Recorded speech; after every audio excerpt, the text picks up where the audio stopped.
Good Tuesday, everyone. Welcome to the Volquest.com podcast with Rob Lewis and Jesse Simonton. I'm Brent Hubbs.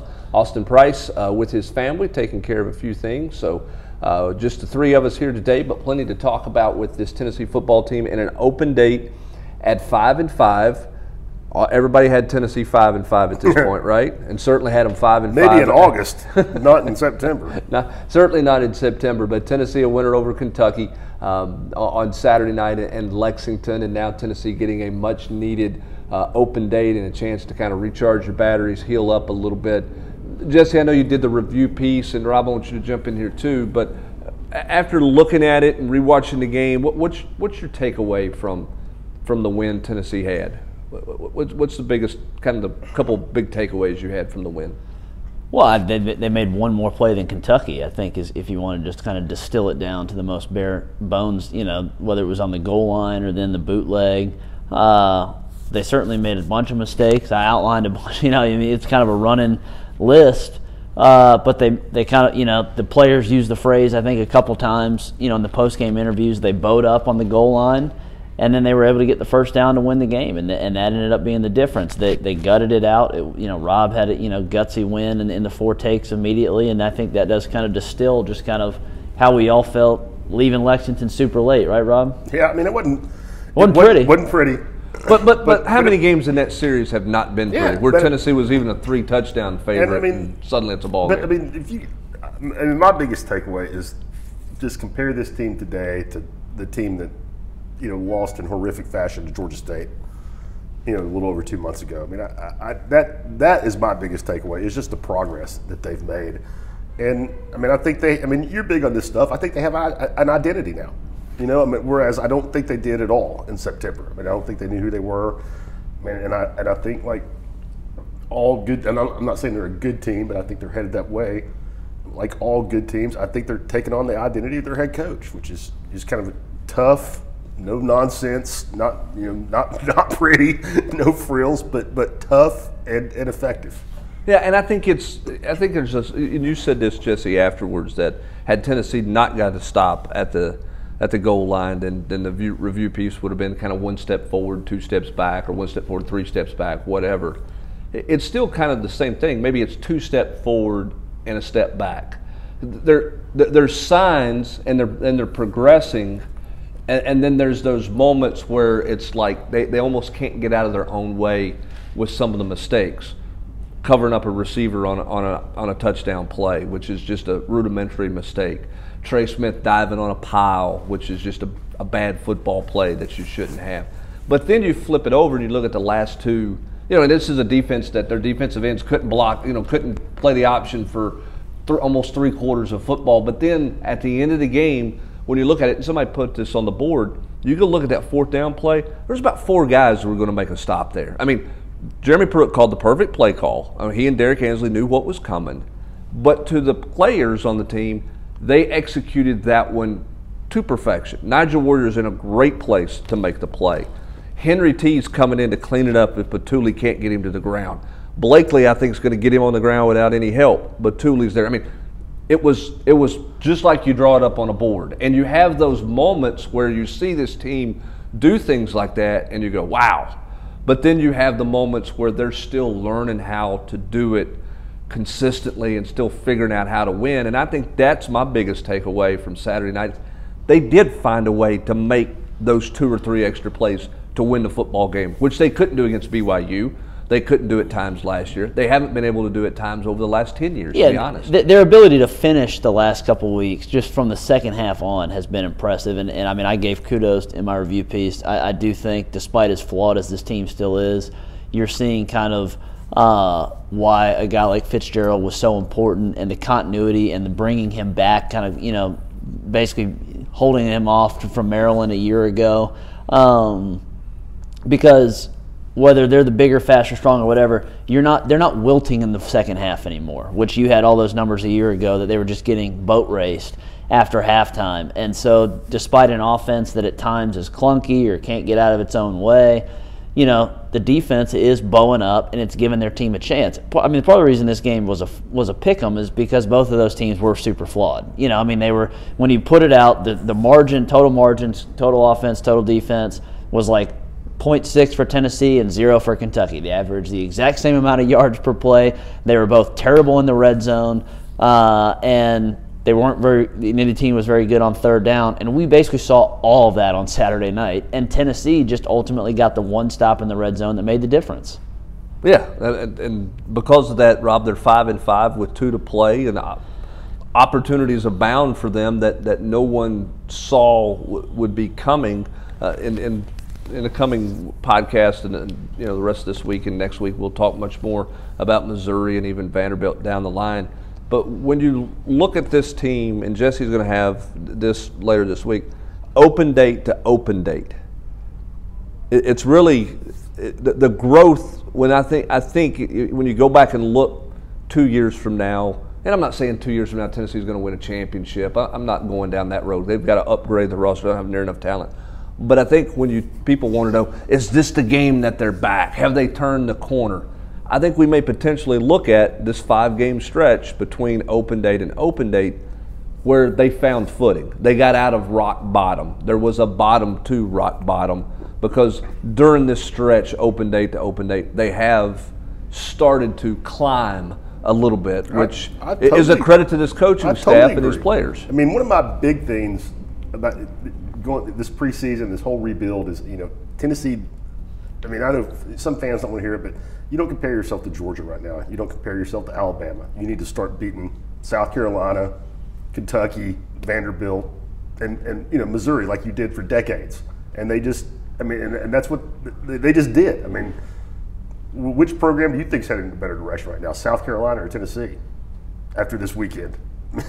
I think it's pretty apparent. I mean, Kentucky, Tennessee, even as bad as Tennessee's been, they still beat Kentucky last year. But that was a program that won 10 games a year ago.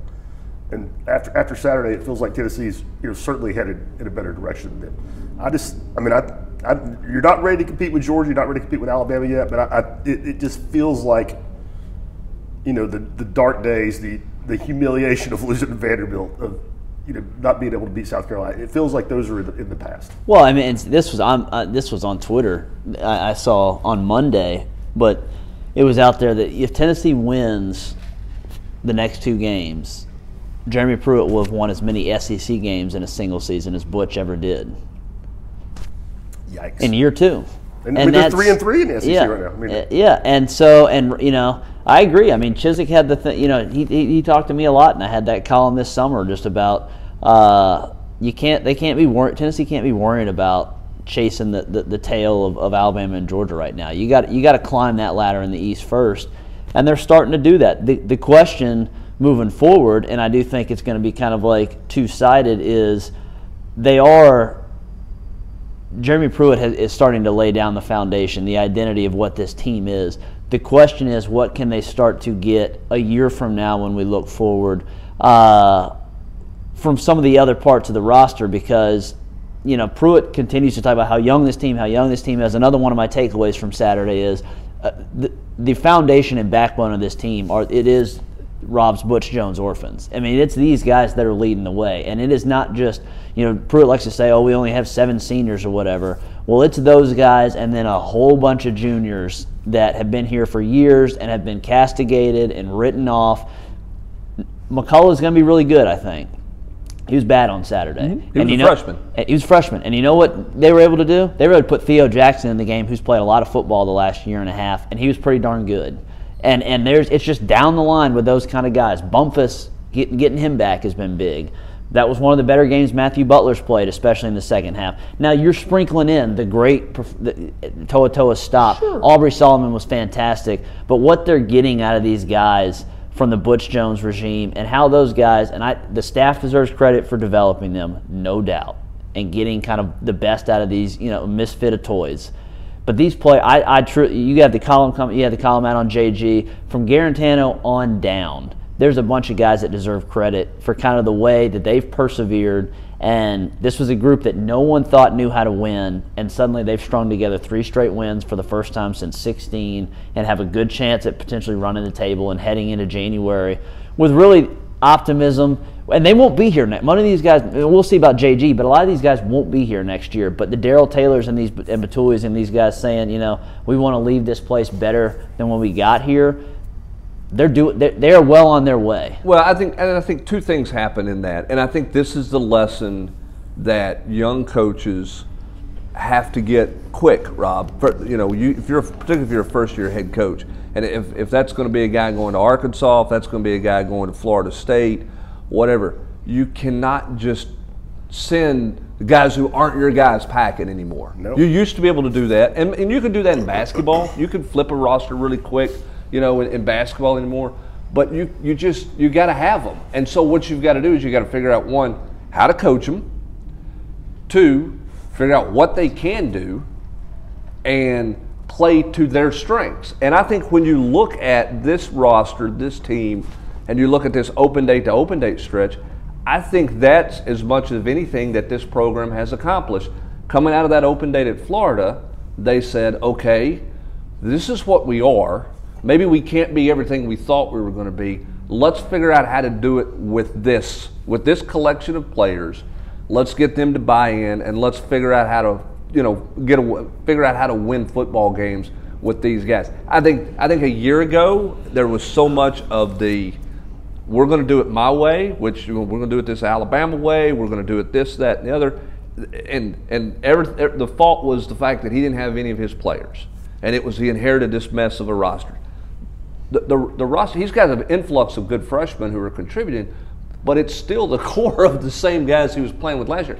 I think he's coaching them better and differently, and I think they've bought into what he's doing. So I think it's a two-sided thing. You got to give the players the first credit because they could lay down and quit on you. But I do give the staff some credit for coaching them for who they are the last 5 weeks as opposed to what they did the first Absolutely. First and one guy you can point to just from a developmental standpoint, and he will be here for a couple more seasons. But, there was only 3 guys that played every single snap on Saturday on offense for Tennessee. Brandon Kennedy and Trey Smith are no surprise. K'Ron Calvert was good. Graded out as Tennessee's best offensive lineman on Saturday and did not leave the field. Incredible. They rotated Wanye Morris with Jameer Johnson. They rotated Jerome Carvin with Riley Locklear. Tatum and some of those guys came in on some of those jumbo packages. Right. K'Ron Calvert never left the field. And this staff has believed in his upside. The previous staff thought he had incredible, upside as well. It's taken a long time. There's still going to, I think, be some bumps and ups and downs there. But that's a pretty big statement about kind of the development, but the buy-in from both the player and the staff that, Darnell Wright, your big 5-star freshman's out. What are you going to get from Tatum? All right, and you have the confidence and you don't ever take them off the field. We'll see what happens at that position the rest of the season, but that was pretty noteworthy, I thought, coming out of that game. Well, and again, you have to have those guys. You just can't play with your 25 or 30 guys you signed in a short period of time and say, hey, this is my football team. You can't. You got to have those guys. And the biggest poster child for that is Jared Garantano. Okay, I would almost throw Nigel up in there too. Nigel's play on the reverse is arguably the best football play he's made at Tennessee. Now he was beat on the interception, and a decent quarterback that's a touchdown. I'm not going to give him a ton of credit for that. The ball was so poorly thrown. But to take on the block, get through it, and make that tackle on the reverse, maybe the best play he's made since he's been here. Two of the guys that Jesse's talking about, Nigel Warrior is tied for the lead in the SEC in interceptions. He entered the year 1 in his career. He started off the season, and Darrell Taylor is tied for the lead in sacks in the SEC. That's pretty strong. And 2 guys who were non-existent in the month of September. We did podcasts, you did review pieces, we talked about it walking down the street to go and doing other things. It was like Nigel Warrior was the missing man. You didn't even know if he was out there. And the same could be said for Darrell Taylor with a slow start. Yep. Those guys, I think the clock probably hit them square in the head that, hey, I got about 6 or 7 of these left, and if I don't get it together, I'm not going to get an opportunity. So part of it's on them, but I think the other part of it is, some schematic stuff that they're doing. Some schematic stuff, and then who knows how the games would have went because they did play so poorly, especially against Georgia State. But the fact that Batuli has become just cemented himself as one of the best linebackers in the league. And again, they're putting him in positions to succeed. They're not asking him to make a lot of plays in coverage anymore. He's kind of going down in the box more as kind of another secondary rusher on some passing plays. He drops back. I think he had like 9 plays in coverage out of like 15 snaps on Saturday. But mostly it's run ball, see ball, hit ball, type of deal, and he excels at that. I mean, that's why it was. I mean, I asked him after the game, was it a lot like playing Georgia Tech when he had 20 whatever tackles, and he said it was. And I mean, those are 2 of his best performances. He had 20 some against South Carolina too, so he's really coming into his own as well. Well, and I think Matthew Butler said this post game. He's the glue. He's the glue to the defense, and I think, Rob, you talk to Daniel, and you don't get the sense he's the most outgoing. He almost feels a little bit introverted. But I think the glue is that it's not just that he knows the defense. I think behind the scenes, he's more of a vocal leader and a better leader than everybody thinks. I think the respect people have for him helps Nigel Warrior play harder. Yeah, it helps some of these other guys play. And Daniel's, he's kind of cerebral too. I mean, you can get that. I mean, he's a thinker, is what it sounds like. So my point being, I think him being back, or not, he's been back for a while now, but I think he really helps Henry a lot. I mean, whereas I think Henry had a lot on him early in the season when Daniel was out, right. And I think that playing alongside Daniel really takes some pressure off him. And we touched on it a little bit, man. The play he made on the goal line down there, that was, for a freshman in the SEC, that was 225 knocking it back, and that was, and I had it was almost a throwaway line in my piece, but it's hard to discount how fortunate and Tennessee's had some pretty decent injury luck this season overall, knock on wood for the Vols, but and that looked scary when Henry went out, and you're like, ooh, what's going to happen? And I know JJ was only out there for 5 plays or whatever, but they needed Henry To'oTo'o in a game like that when Kentucky was just going to run it, and so that was pretty important. Well, and your end zone cam video of that, the patience he showed on the 3rd down play to not just attack, because so many times it's just put your head down and go into a gap and hope that somebody's there in the goal line. But for him to have the patience he had and then to strike with the explosion he had, that was not a freshman football play. No, it was beyond a freshman football play. That was obviously a huge play. And you're exactly right. Fortunate for Tennessee that the injury was not where. I mean, when he's heading to the Kentucky Medical Center for X-ray or whatever he was doing, when he went the opposite way, didn't go to the Tennessee locker room, you thought, that's not good. And for him to be able to come out and gut it out and finish was huge for Tennessee. I don't think they win the football game if he doesn't do that. Tough kid. Let's talk about moving forward. Everybody asks the same question everywhere you go. What do you do at quarterback? Man, how do you not play number 2? Just start him. I mean, how do you not? I mean, he was probably came out of the Alabama game as the most divisive Tennessee football player that we've ever covered. Maybe a little bit of Arian Foster in there, but because of the position, I think JG takes the cake. But I mean, maybe Maurer's rusty or whatever. But I mean, we were talking before the podcast. I get why people are excited about Brian Maurer, but he's thrown 55 passes as a college freshman, and he's got 4 interceptions. I just don't see how I don't see how people don't think that Jared gives Tennessee the best chance to win. Yeah, other than if you're like doing some sort of good fortune luck deal. Voodoo hex. Yeah, and you think don't mess with karma. Yeah, you think you got to keep creature of habit, whatever. Got to keep him being the 6th man. I mean, I'm in agreement. I don't know how you just don't start him at Missouri, but. How surprised were you to hear them say on the telecast, we were talking about this earlier, that I guess Jawan went to the coaching staff and said, hey, Jared gives us the best chance to win. It wasn't halftime at Kentucky you said that. No, it was apparently in the week, maybe even the week, maybe even 2 weeks, maybe the UAB game or that week, apparently, Jared, that they reported that. I thought that was pretty noteworthy. Jawan's not exactly been a guy historically that was kind of in that camp, at least several years ago, but he has been very pro JG this season, and right now you can't argue with what he's saying. I mean, what is he? Jarrett's thrown 5 touchdowns and almost 500 yards in his relief appearance games since Alabama, and he has come up clutch despite Tennessee starting every other guy on the roster at quarterback except for him. I mean, I wrote it in the 3-2-1. It works. It's worked, but it's one of the more unusual things that you ever see, because I think if you ask anybody who gives Tennessee the best chance to win, people in the program, people around the program will say Jared. Yet he's not the guy that's been starting, which is just the most unusual thing. And I'm not saying the coaches have done anything wrong. Obviously, they've made it work. Making a change was justified. When Jeremy made it. Yeah, to take Jared off the field. Absolutely, absolutely, it's 100% justified to do that, and because Jared was playing really poorly, he was not giving you a chance to win. You didn't know what you had with the other two, but Jesse, at that point in time, you had to find out because you were going nowhere. Absolutely. And now, Jarrett alluded after the game how hard those days have been. You had it in the column. It does seem like he's kind of climbed out of whatever that funk was. Yeah, he's crossed some kind of mental Rubicon. Yeah, and he suddenly looks a lot like the guy that I think fans, players, coaches in that building all kind of expected this summer, which he's still going to make that throw that he had in the end zone every once in a while. That's terrible, but he's also going to put the ball in some of those 50-50 back shoulder plays where only Tennessee's big old wide receivers can make a play. I think it's interesting with him. The UAB game, he got hit so much early in that game. I think his eyes go really bad really quickly with him when he gets hit.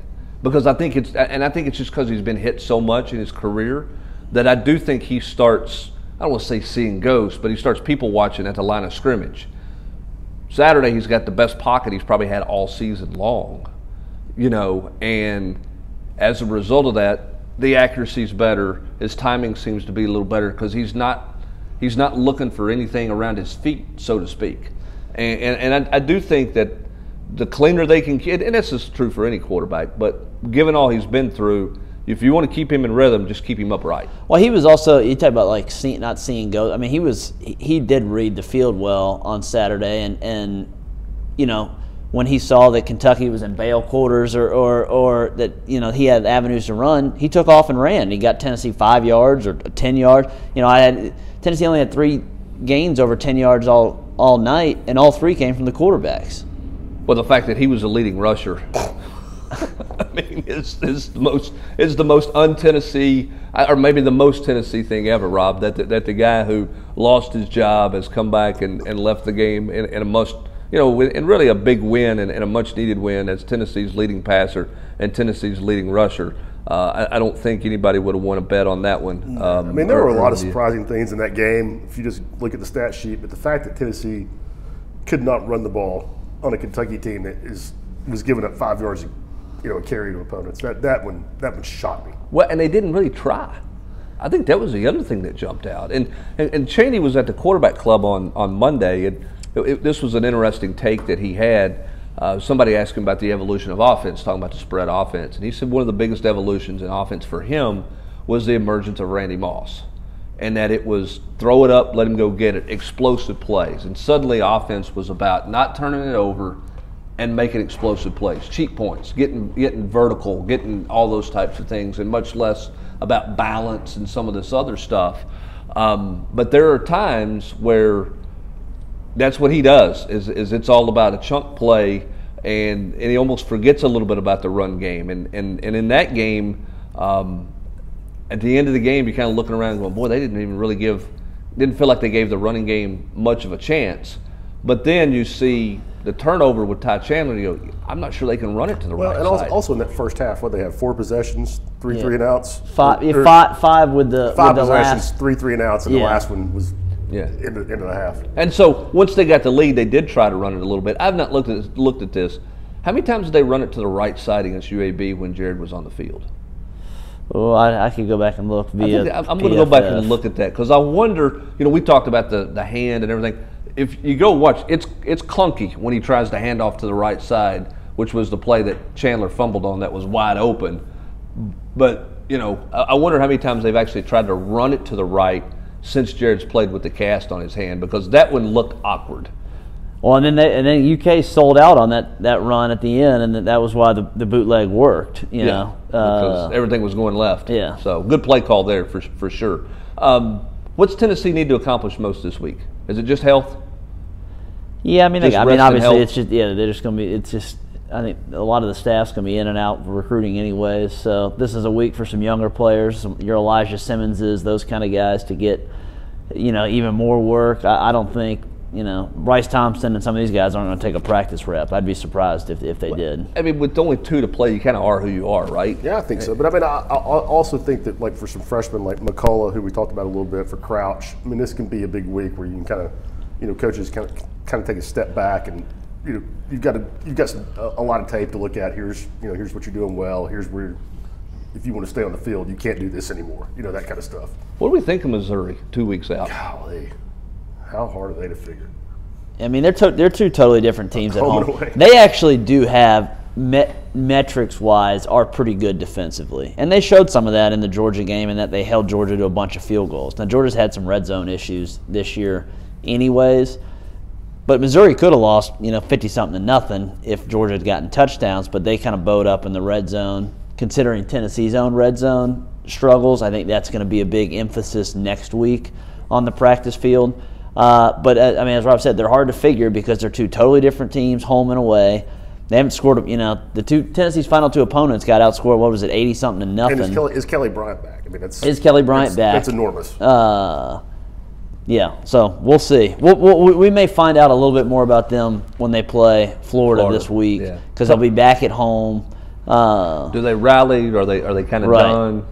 Where are they at? And I mean, I think that plays into Tennessee's hands hugely. Them playing 2 games like Florida and Georgia back to back, where you're coming off a bye week. I mean, they're going to be banged up. Well, and that's an offense that's fleeting in confidence. Even if Kelly Bryant's on the field, that's an offense fleeting in confidence because they haven't put up any points. Right. Where's Rommel? Against anybody.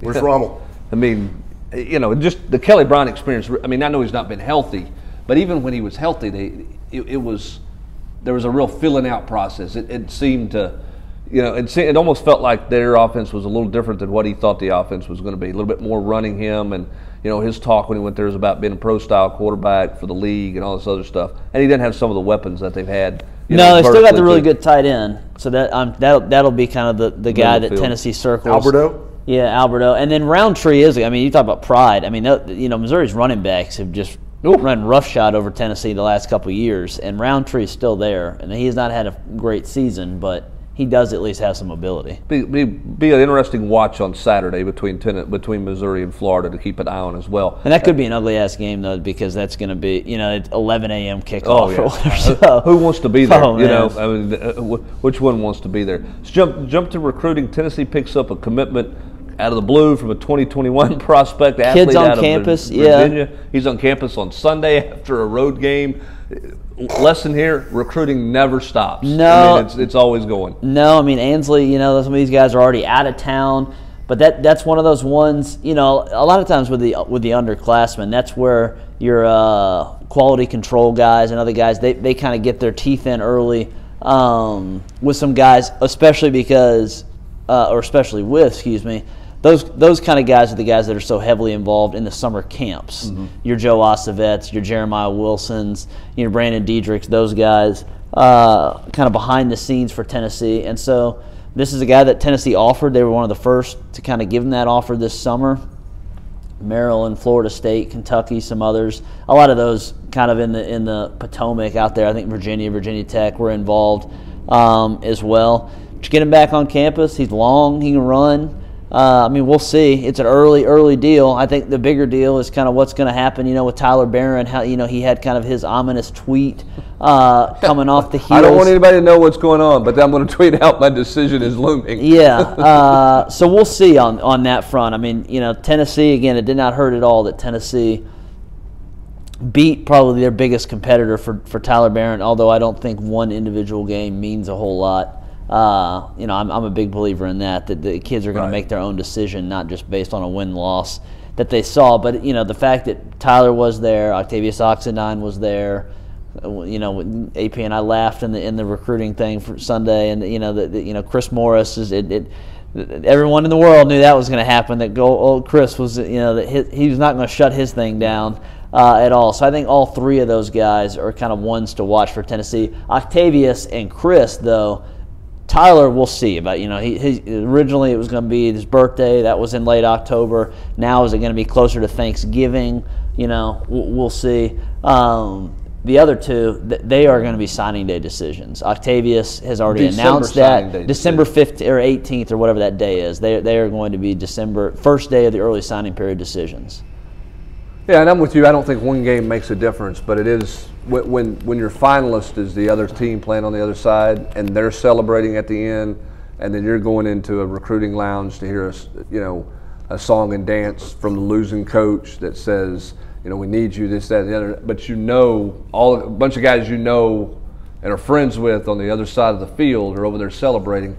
That one's a little bit different than just where your high school teammates said it. Yeah, that's a little bit different than just watching. You're right. Yeah, but I'm with you. Kids aren't making a decision based on one game. Right. It's just not going to happen. On the flip side, I do not at all think Tennessee would be ruled out if Bowden scores on that fourth down. Yeah, I agree with you. I agree with you. What do you make of Jamari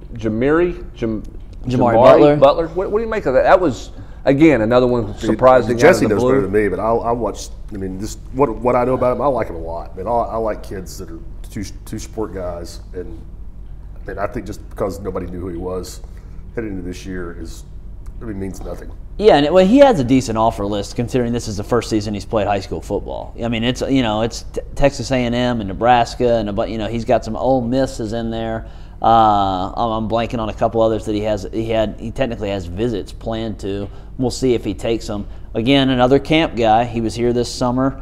Got the offer. I think Tennessee wanted to observe how it kind of translated on the field, right. And it's translated to the fact that he just runs around and sacks the quarterback. He's got almost 20 sacks, 1 million tackles.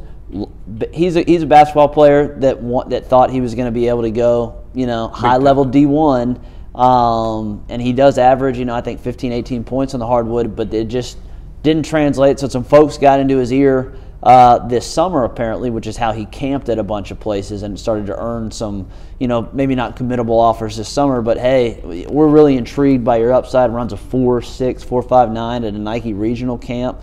If you're 6'3", 220 pounds and run a 4.59, there's some coaches can find some place to work. And unlike a guy, and this is not to, we've talked about him, but unlike a guy like Reggie Grimes this season, you have seen Jamari Butler has translated that raw athleticism into production. And people who have been on our board for a long time know Chad Simmons has seen a lot of good football players, and I know Chad likes him, and that should carry some weight. And this may not be fair. He kind of reminds me of Darrell Taylor. He is. When Darrell Taylor, remember when Darrell Taylor was a wide receiver?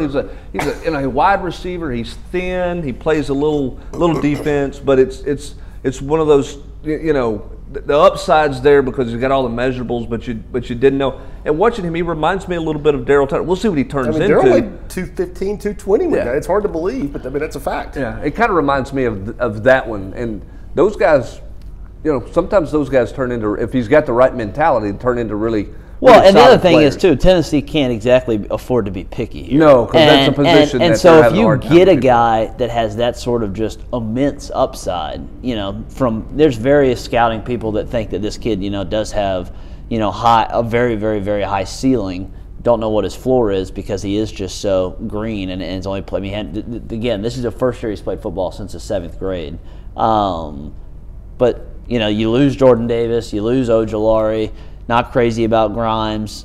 There's some other, Deontay Craig and some other guys that you kind of passed on. Now, Morvin Joseph, the Florida State commit, will be up here. Does he actually project more as an inside guy, though? So to go ahead and get a player at a position of need, I think, was important kind of heading into this final, whatever it is, month stretch we got before the early signing period. Not remotely am I saying he's going to be, one of these guys. But how many guys have we seen that play college basketball that didn't play college football that are in the NFL now as tight ends? It happens. Yeah, for sure. And some people wanted to compare him to Roman Harrison just because he was kind of a diamond in the rough type deal. He's not that strong. Well, but he's longer. But this guy's got 34-inch arms, and he's 6. Roman's interesting. Roman also, I think, has a lot of work to do, which is why he didn't see the field on Saturday. That's one that.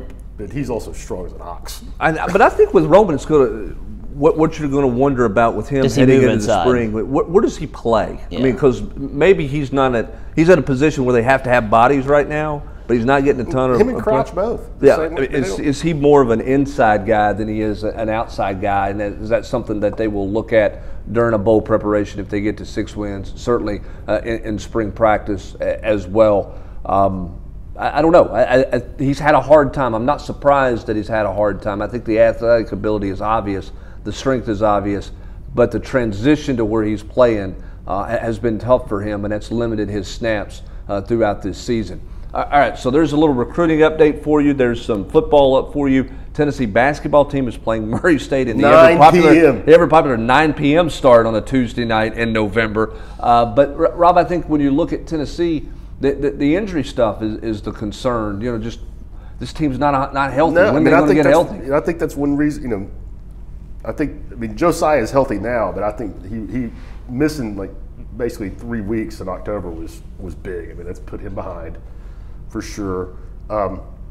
Pember is going to play. He's not going to redshirt. I mean, and with Tennessee's lack of size, if you got a 6'9" guy sitting on the bench, that's not ideal. They need, he's not going to be a star, but they need 10, 12 minutes a game from him. Yeah, I'm gonna advise him with some serious ankle braces and high top shoes, wrestling style high top shoes. Rick talked on Monday, and he does not expect him to play Tuesday night, and you just wonder how much the ankle injury is not the same thing he dealt with as a senior. Right. That was stress fractures his foot, but you just wonder, some guys have I mean, it's a thing. I mean, it just plagues them, and I wonder just being so thin and having that much length that's not something he's going to deal with. And Devontae Gaines is a guy that's going to play. I mean, he's going to be I would probably the third guy off the bench right now, and he's got the thumb thing. So. Right.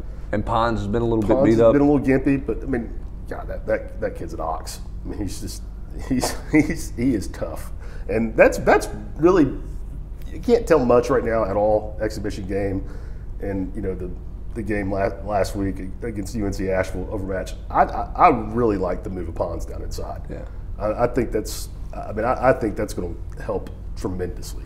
Everybody wants to know about Euros.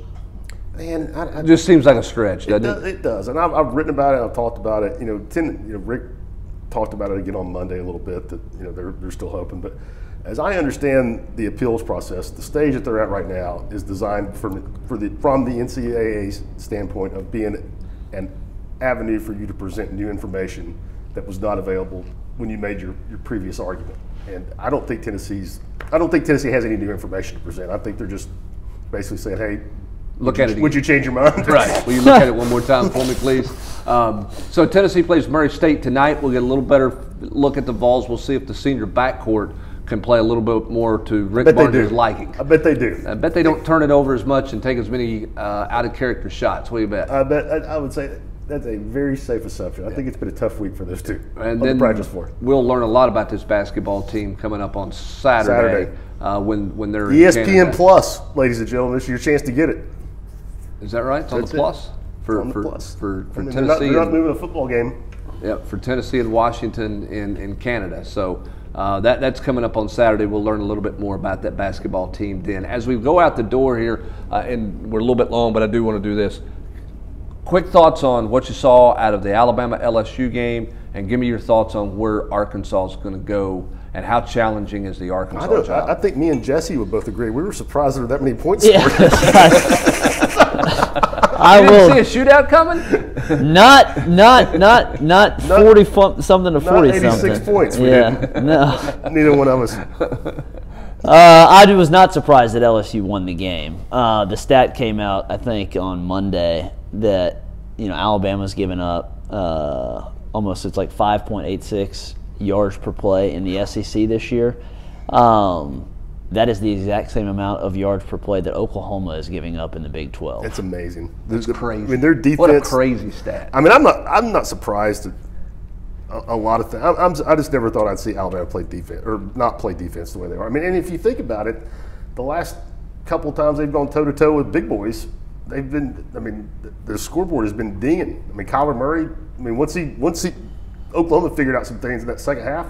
Yeah, the coach here probably wishes that he had kept his foot on the pedal in one of those games. Georgia scored it was 28 and 30 in those games, and they probably should have scored more. You talking about Chaney? Yeah. When they were going against them. I mean, there's There's some things people have found against the spread. Now, Alabama's young. But the thing that jumps out about Alabama is they're just not dominant up front. They're just that defensive line is not a dominant defensive line. I mean, Jennings had a couple sacks early in that game when we were heading down to Kentucky watching it on the iPad. But, I mean, they honestly could have gotten blown out at home if, Waddle doesn't have the punt return and they, got a kind of a cheapo touchdown late. I mean, Burrow might have won the Heisman too. I mean, I would not be. If you're holding a Burrow ticket, you're feeling pretty darn good right now. I've got a Heisman vote. How do you not put him at the top spot right now? To me, I mean, given who he's played, gone on the road and won at Texas. Okay, Texas may not be great, but he rallied that team to win. What he's done in the fourth quarter, big ball games on the road, has been impressive. We'll see if he finishes it off, but it's hard. The shine has worn off on some of the other candidates. Tua, you know what I mean? Obviously. Tua would be, and Tua still, it's hilarious. Tua at 80% or whatever. He still threw 400 yards and whatever. I mean, he was really good. Yeah, had that weird fumble that looked kind of like a JG play from earlier this season, honestly. But I mean, right now it does seem kind of like it's Burrow versus Fields. Yeah, kind of. I mean, and I think right now LSU and Ohio State are two best teams in the country.